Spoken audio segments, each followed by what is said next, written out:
Time Warner Cable is pleased to be an underwriting sponsor for Carolina Week. Coming up on the Wednesday edition of Carolina Week. I'm Carla Babb on Capitol Hill. The winds of change are blowing through Congress, and I'll have the details coming up. And I'm Katie Klein. I'll show you an innocent man who spent 14 years in prison and tell you how a UNC program got him out. In sports, we'll have the recap of all the electric men's basketball action you missed during winter break. All that and how to get some use out of those gift cards you got for Christmas. Carolina Week starts right now.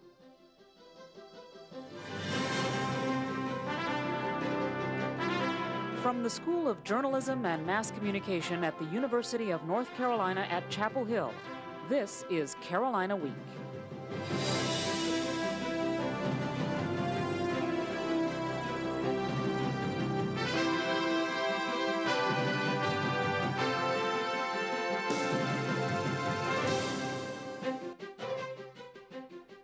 Hello and welcome to the January 17th edition of Carolina Week. I'm Alex Villarreal. And I'm Kate Schoen. We ended last semester with a look at the candidates you chose in the midterm elections. Let's start this semester with a profile of your new state representatives. We begin our four-part Carolina at the Capitol coverage with a look at Congressman Bob Etheridge, House Representative from North Carolina's 2nd District. Reporter Carla Babb joins us from Washington, D.C. Carla, how are people reacting to those changes in Congress? Alex, it's the start of the new term, and everyone I've talked to on Capitol Hill is filled with excitement. Carolina Week spoke with our representatives to find out what their plans are for this new Congress. First up, Democratic Congressman Bob Etheridge, who represents North Carolina's District 2, including both rural farm areas and our urban capital city. Well, Congressman Etheridge, thank you so much for talking to us this week. And the Republicans became the majority party in '94. Correct. And you entered office in '97. So this is your first time being in the majority party. It is. Tell me what you're thinking. Well, it's the first time I've been in the majority party here. The difference is now, and we've got to get it right. I remember having come here when you'd be shut out. And, everybody is elected from the same size district in America.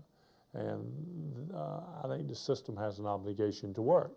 As a Democrat, Etheridge is very excited about his party's 100-hour agenda for the House. Over the next couple of weeks, congressional Democrats will push legislation to increase the minimum wage, advance stem cell research, explore biofuel energy, and improve education. This one is important to every American, especially students who are in college, is to cut the interest rates on college loans in half. They were raised by the majority a little over a year ago, totally unfair if you're a student. In North Carolina, agriculture is also a huge issue, and you touched on the biofuels. Is there anything else that you're planning this term? A part of the biofuels issue is an issue for agriculture because we're going to be writing a new farm bill this year. This farm bill will provide incentives for farms, manufacturers, and service stations that grow, produce, and sell these fuels. Etheridge believes this bill will especially create more rewards for farmers. Because at the end of the day, if we're really going to benefit in America, the people who produce it, our farmers and those on the farm, need to be able to benefit some from this. Etheridge also wants to tackle the national debt, which has increased 50% since 2001. That's why we passed last week a piece of legislation called PAYGO, Pay As You Go, which means if you want to have a tax break, fine. Find a way to pay for it. And for those that doubt Congress, well, I say just watch us. We're going to do the people's work. That's what they sent us here to do. With all the changes in Congress, it should make for an interesting year. From Capitol Hill, I'm Carla Babb, Carolina Week. Thanks, Carla. We look forward to seeing how the new term turns out. And on Monday, we'll hear from Representative Brad Miller. This week, UNC honors Martin Luther King Jr. with its 26th annual MLK Birthday Celebration. The celebration runs through Friday. There will be events and displays recognizing King's dreams of equality in America. Sophomore Donovan Livingston says King's words and works still inspire today. I feel Dr. King's dream has been somewhat realized, but it won't be fulfilled until we achieve all that we want to achieve within ourselves. On Wednesday, Harvard scholar Cornel West will deliver the keynote lecture at Memorial Hall. On Thursday, there will be a film festival starting at noon. And on Friday, there will be a musical performance celebrating diversity at 7 p.m. in the Great Hall. You don't have to go to Soho to find a bustling art community. Just grab a map, call a friend, and round up the kids every second Friday for the Chapel Hill and Carborough Art Walk. The open galleries give artists a chance to discuss their photography, sculpture, and paintings with the public. Featured artist Philip Lopez says works can affect you in different ways. Little encounter. A lot of times it's not immediate. Other times you can walk in and some people may walk in the show and one painting is it. Local citizens are signing on for a new arts movement called Culture Shock. The project is just starting, but organizers like John Wilner hope to see results within the first year. If we can't find a way to financially support the local artists, they will leave, and that will change the quality of life in our community. The Carborough Art Center will support Culture Shock, but a grassroots board of directors will run the events. Campus elections are here again, and interest is mounting. Student government hopefuls met Tuesday night to put their names down as candidates for campus elections. A room full of potential candidates spent the evening learning campaign rules. Board of Elections Chair Jim Brewer says the long list of rules is there for a reason. I think they are necessary, though. Obviously, you know, it's a big community, and everybody has a stake in what they're doing, and I think some of those rules are to prevent an abuse of the system. Candidates can start their public campaigns next Tuesday for the February 13th election. We'll have election results that night on a special edition of Carolina Week. While most UNC students come back to Blue Heaven this time of year, one Tar Heel is traveling thousands of miles away. Carolina Week's Justin Smith says it's definitely not a vacation. It's an unusually warm winter here in Chapel Hill, but UNC student Chris Music is packing for an even more tropical destination. Music is the only Carolina student currently volunteering in Khartoum, the capital of Sudan. Music left last Monday with other members of Raleigh First Baptist Assembly of God. The 15 church members want to build goodwill in North Africa while funding a school, a women's center, and an English language center. It's kind of something that means a lot to me, and I don't know, I just like to see what God does when you travel. Costs for the project are estimated at more than $2 million, but Music says a church member who wishes to remain anonymous has pledged $1 million if the church matches his donation. Expenses may be the least of the volunteers' worries. A long-running civil war has raged between Sudanese Muslims in the north and Christians in the south. Although churches send aid to the Darfur region, few churches volunteer in the more Islamic Northern Territory.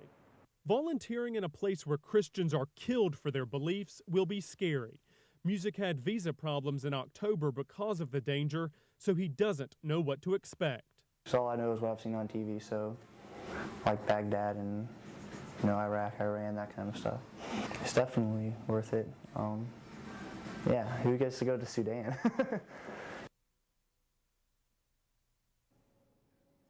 The group will return to North Carolina next week after spending nearly 2 weeks in the region.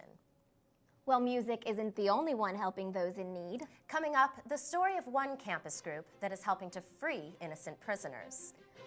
Plus, a look at the changes that are coming to the Franklin Street landscape.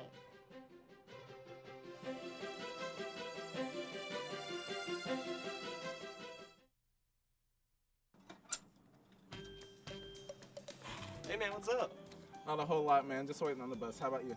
But you got your bike. Yeah, so? How you can do that? Oh, you can put your bike on the bus. It's easy. I'll show you how. Oh.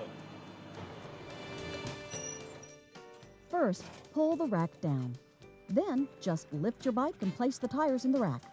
Finally, lift the lever and snap it into place to hold your bike securely. Chapel Hill Transit, working for you.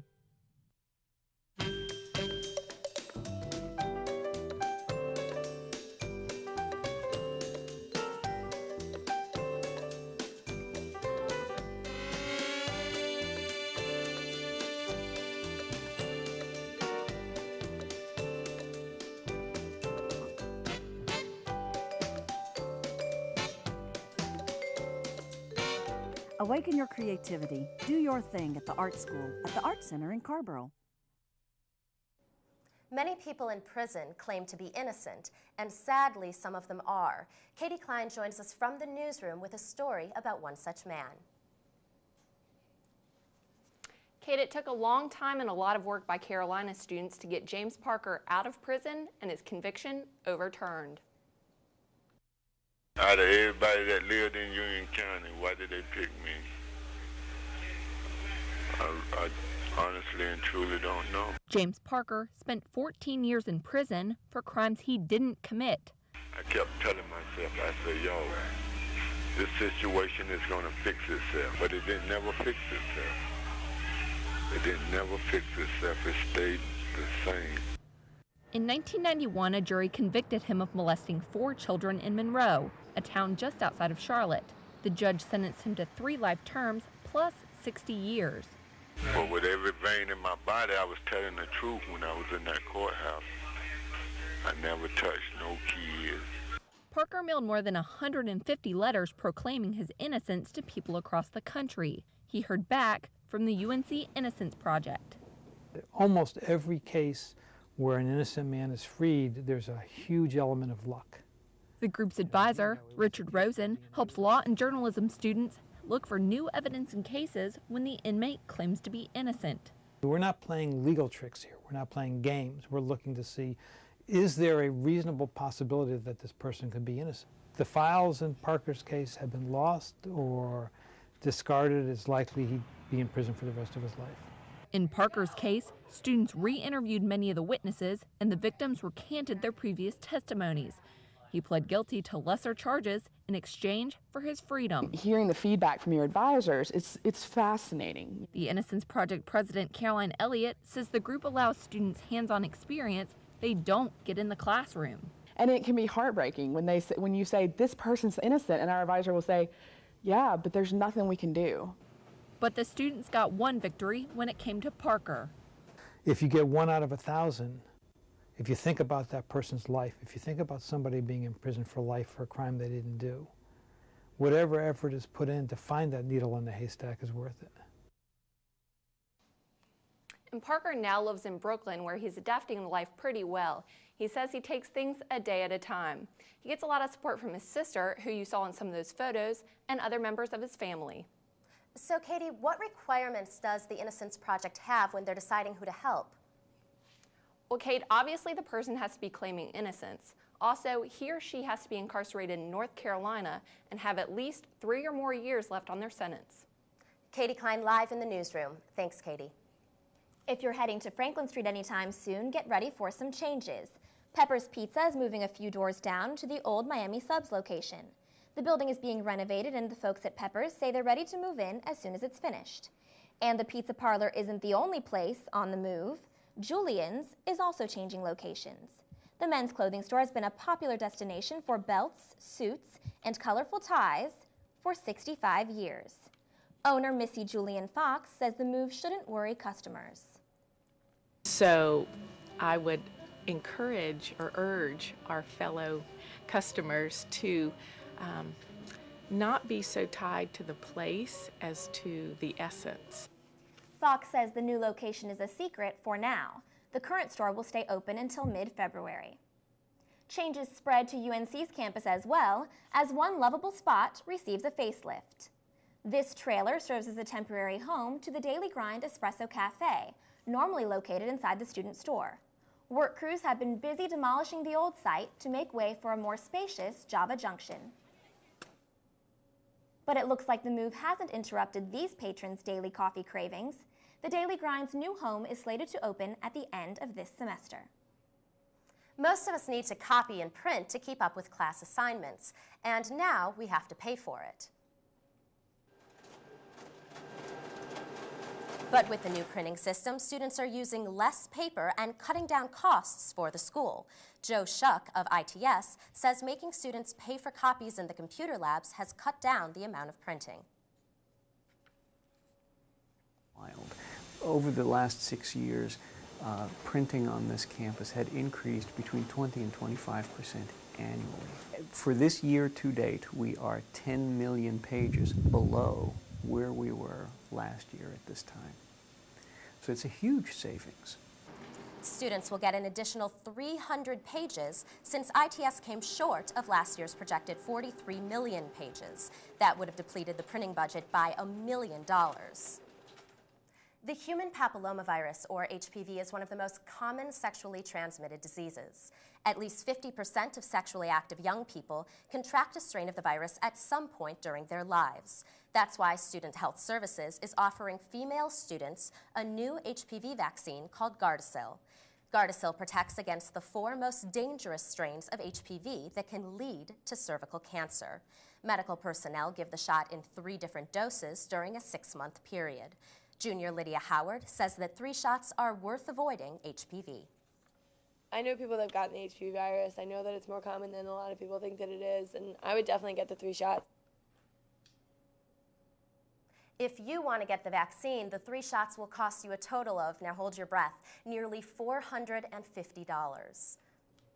That's a lot of money, but I think it's definitely well worth the investment. Definitely.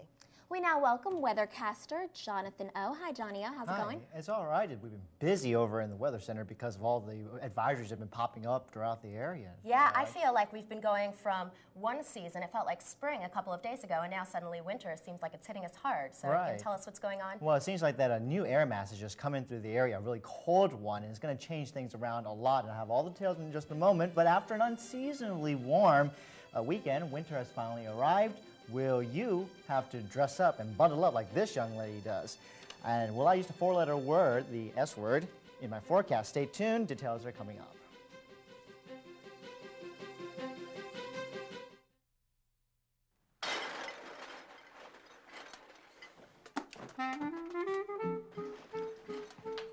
Hear that? How could I not? They can't be serious. This is their 3rd party this week, and I have a test tomorrow. Yeah, and they blocked me in. Again! Let's party! Anything left in here? I bet they're gonna leave their garbage out again. They do this every time when they have friends over. It's important to be considerate of others who live close to you. You wouldn't want neighbors like these. Make sure to control your garbage, obey Chapel Hill noise ordinances, park only in your driveway or other designated areas, obey all alcohol laws, and remember, we're all living in this community together, so be a good neighbor.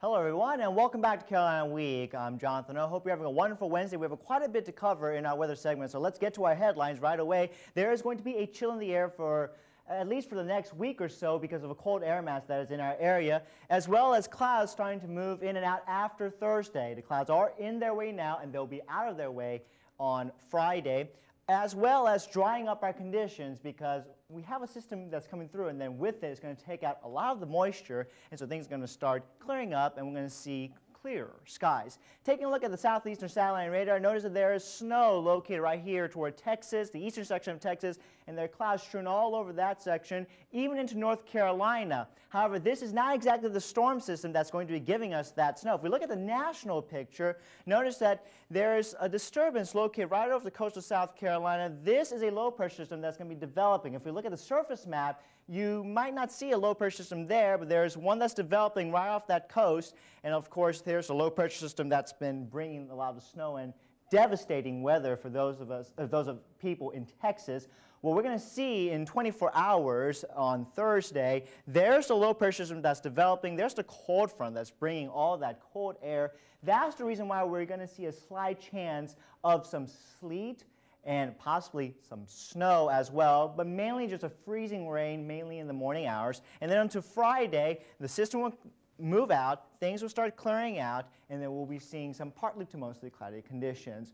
Let's go to the next map. This is what we were working on, and we're trying to give this to you as up to date as possible. Right now, in our area, we are seeing some blue areas. These blue areas indicate winter weather advisory up to 6 o'clock tomorrow evening. So that's something you want to consider. And then those are mainly in the western sections of North Carolina also seeing those kind of advisories, these green areas later on. So what we're seeing is advisories popping up from the southern section of North Carolina and moving their way up. So that's how the system will be working, and our advantage, I guess, is that in the morning hours will move up and they'll leave us by hopefully the afternoon, evening hours for Thursday. Let's take a look at your forecast for tonight and see what we can expect.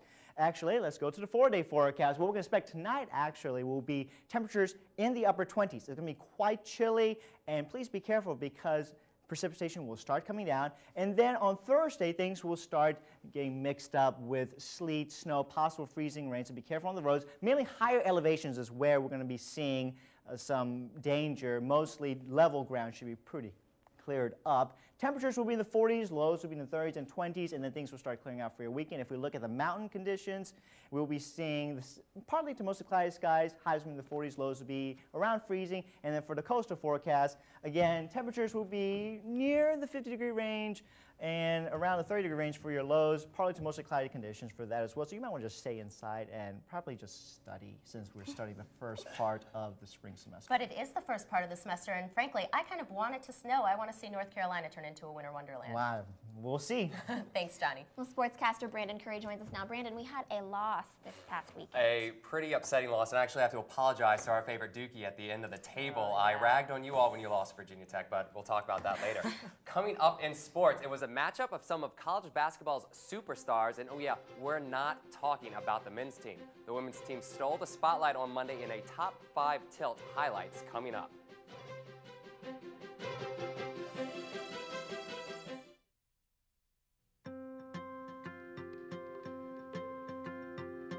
There is really only one boy.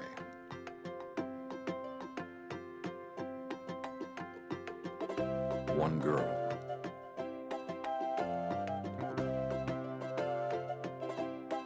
One tree. One forest. One deep, dancing ocean.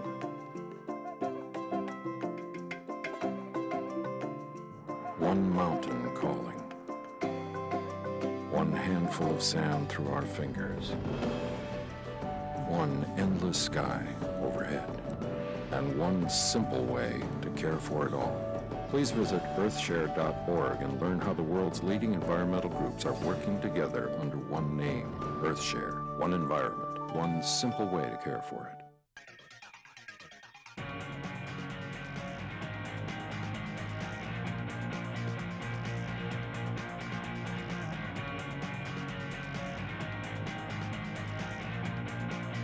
Welcome to Carolina Week Sports. I'm Brandon Curry, and believe me, pulling pink off this well is not as easy as it looks. The women's basketball team is hoping they are on the road to a national championship, but they face a major roadblock against powerhouse UConn on Monday. The undefeated Tar Heels got warmed up for a showdown with the 7th-ranked Huskies. It looked like it would be a blowout.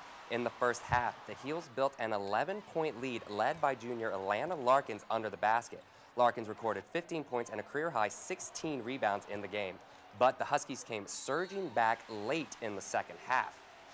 This shot coming up would give UConn the first lead of the night, 70-68 UConn's favor. But with 1 minute remaining, Ivory Latta drains the three, and the Huskies would not recover. The Tar Heels stomped past UConn 82-76. It wasn't pretty, but it was a W. It means a lot to, University of North Carolina. Also shows, everybody else that we can compete with the highest level out there. The men's team traveled to Virginia Tech trying to preserve their #1 ranking. Carolina Week made the trip to Blacksburg.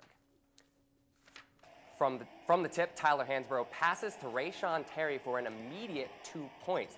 Things started well for the Heels, but that would not last. Virginia Tech's Jamon Gordon impressive left-handed jumper was a sign of things to come.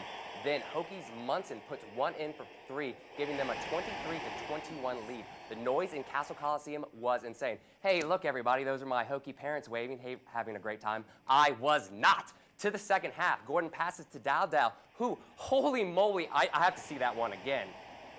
You can see how Marcus Ginyard, unable to defend the move, what I dare to say a Jordan-esque move. Hokies hold off the Heels' last-minute surge and win at 94-88. Carolina's men fell to 4th in the latest AP poll, but had reached the top spot after a 12-game win streak, which lasted through winter break. Sports reporter Sarah Moore has a recap of the Heels' vacation victories. The Heels started off the winter break ranked number 3 in the nation. By the time the break was over, the Heels had reached number 1. On December 16th, the Heels faced UNC Asheville. They showed who the real UNC is. Carolina topped the Bulldogs 93-62. Freshman Brandon Wright scored 21 points, and Wayne Ellington and Tyler Hansbrough each chipped in 15 more, but Roy Williams was not happy with the way his team played. Next, UNC faced Florida Atlantic and plowed through the Owls, more than doubling FAU's point total 105-52. 5 players scored in double figures to push Carolina's winning streak to 6 in a row. After the victory, the Tar Heels moved up to number 2 in the nation. Coach Williams seemed a little more pleased with the performance of his team. I loved our intensity in the first half. I loved our attention to detail and loved just about everything we did. After victories over St. Louis and Rutgers around Christmas, the Heels welcomed Dayton to the Dean Dome. Rashad McCants, Sean May, and Raymond Felton came home to Chapel Hill to watch their jerseys be honored in the rafters. Next, North Carolina rang in the new year with a 102-64 victory against Penn. Perhaps the flood of games over the holiday period started to get to Roy, who lost his cool in a press conference after the game. But, sometimes you think I do stupid things in coaching, and that's okay. Sometimes I think y'all ask stupid damn questions, too, so that's all right, too. But Roy didn't have much time to rest. Just 4 days later, the Heels opened up their ACC slate against Florida State, stomping the Seminoles 84-58. Carolina may have missed out on their winter break, but after their string of wins, hopefully the Heels can earn an all-expenses-paid vacation to Atlanta in April. In Chapel Hill, I'm Sarah Moore, Carolina Week Sports.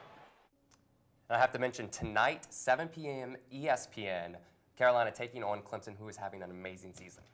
Well, let's hope for a win on that one. Thanks, Brandon. Thanks, Brandon. Well, the holidays are over, and many of us are stuck with a pile of gift cards for stores we don't even like. But don't throw away those cards just yet. Coming up, we'll show you a new way to get rid of your unwanted gift cards without losing the money.